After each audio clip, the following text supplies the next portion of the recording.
Assalamualaikum warahmatullahi wabarakatuh. Alhamdulillahirabbil alamin wassalatu wassalamu ala asyrofil anbiya'i wal mursalin sayyidina wa nabiyina wa maulana Muhammadin wa ala alihi wa sahbihi wa ibadihi ajmain amma ba'd. Hadratul Mukarram Mudirul Ma'had wal Madrasah Al-Qur'an la raibani fidah, khususnya Abiyani dan Umida. Pada malam hari ini saya akan mempresentasikan tentang najis. Saya buka kitab baru yaitu kitab Ubudiyah. Nah, pada kali ini saya akan menjelaskan mengenai najis mulai dari definisi hingga cara mensucikannya. Nah, dan juga penggunaannya ya. Nah, kita masuk ke pembahasan definisi najis itu sendiri. Menurut bahasa, najis itu adalah sesuatu yang menjijikkan. Tapi menurut syariat, itu ya kembali ke bahasa tadi, sesuatu yang menjijikkan, yang mencegah sahnya sholat. Nah, menurut najis sendiri itu dibagi menjadi dua macam, yaitu ainiyah dan hukmiyah. Perbedaannya adalah kalau ainiyah itu dia itu tempat najisnya itu dia berwujud. Contoh bagian sininya berdarah. Contohnya kejatuhan tai cicak. Nah, tai bagian yang berwujud tai cicak itu masuk najis, masuk ke kategori najis ainiyah. Sedangkan bawahnya yang habis terkena tai cicak itu masuk najis hukmiyah karena dia tidak mempunyai wujud, tapi dia termasuk najis karena ya kita tahu karena dia itu habis kena tai cicak itu.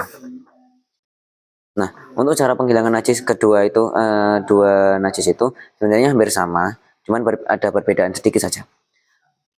Untuk najisnya itu pembagiannya kan tadi ada dua, ainiyah dan hukmiyah, itu untuk macam-macamnya. Tapi untuk cara penghilangannya itu ada tiga tingkatan najisnya. Mukhafafah yaitu ringan, mutawasithah yang sedang-sedang, dan mughalathah yang paling berat.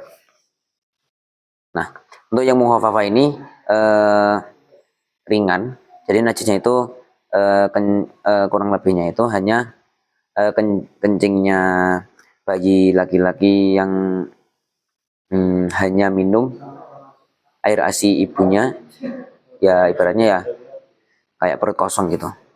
Nah, kita langsung masuk ke cara pembersihannya aja ya.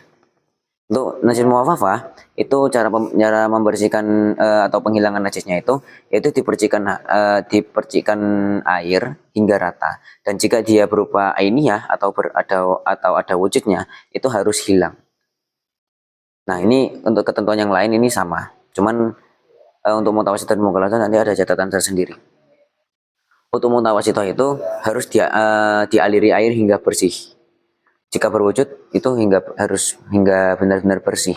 Kayak semisal di baju sini, daerah sini katakanlah ada darah. Nah, itu harus bersih, harus benar-benar bersih hingga darahnya hilang. Namun ada catatan, jika tersisa wujud, semisal di sini kan ada darah, terus dibersihkan nggak bersih-bersih.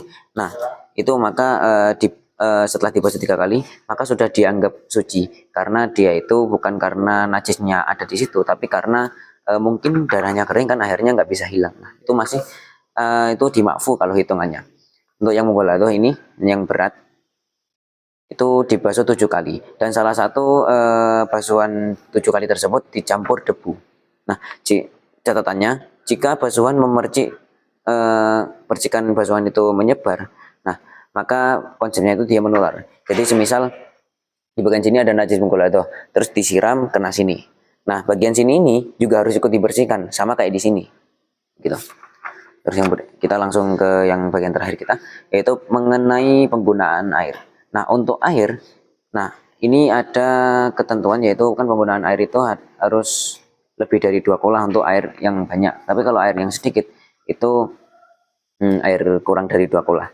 Nah, ini sangat penting karena ketika kita membasuh najis itu kita punya dua cara, dialiri atau direndam lah. Jadi kita memasukkan bagian najis itu ke air. Nah, kalau yang dialiri kan berarti mungkin karena airnya sedikit lebih baik dialiri. Nah, kalau misal sebaliknya direndam, nah itu nggak sah karena ya dikarenakan itu najisnya justru karena airnya sedikit, akhirnya ya bukan malah hilang atau malah merata atau mungkin malah lebih ke eh, mengeras lah. Kalau bukan mengeras, tapi lebih ke tetap di situ karena airnya ikut najis gitu. Nah, untuk porsi 2 kolah itu sendiri itu ada 3 pendapat. Untuk yang pertama dari Imam Nawawi itu untuk ukuran airnya itu ada 174.880 liter, atau jika diukur berdasarkan kubus itu 55,9 meter, mulai dari panjang, lebar, dan kedalamannya.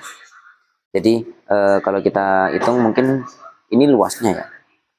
Terus kalau dari Imam Rafi'i ini kalau ukuran airnya itu 176.245 liter, sedangkan untuk panjang, lebar, dan kedalamannya itu 56,1 meter persegi. Kalau dihitungnya itu berdasarkan kitabnya itu dihitung ukuran persegi. Nah, namun dari kitab Fiqhul Islami itu dijelaskan ukuran airnya, tapi tidak dijelaskan untuk ukuran wadahnya tadi, bentukan ukuran lah. Kalau tadi kan ada ukuran-ukurannya, sedangkan kalau dari kitab Fiqhul Islami ini dijelaskan 2 kullah itu 270 liter. Jadi sekian presentasi saya mengenai najis dari kitab Ubudiyah. Akhirul kalam, kurang lebihnya mohon maaf. Assalamualaikum warahmatullahi wabarakatuh.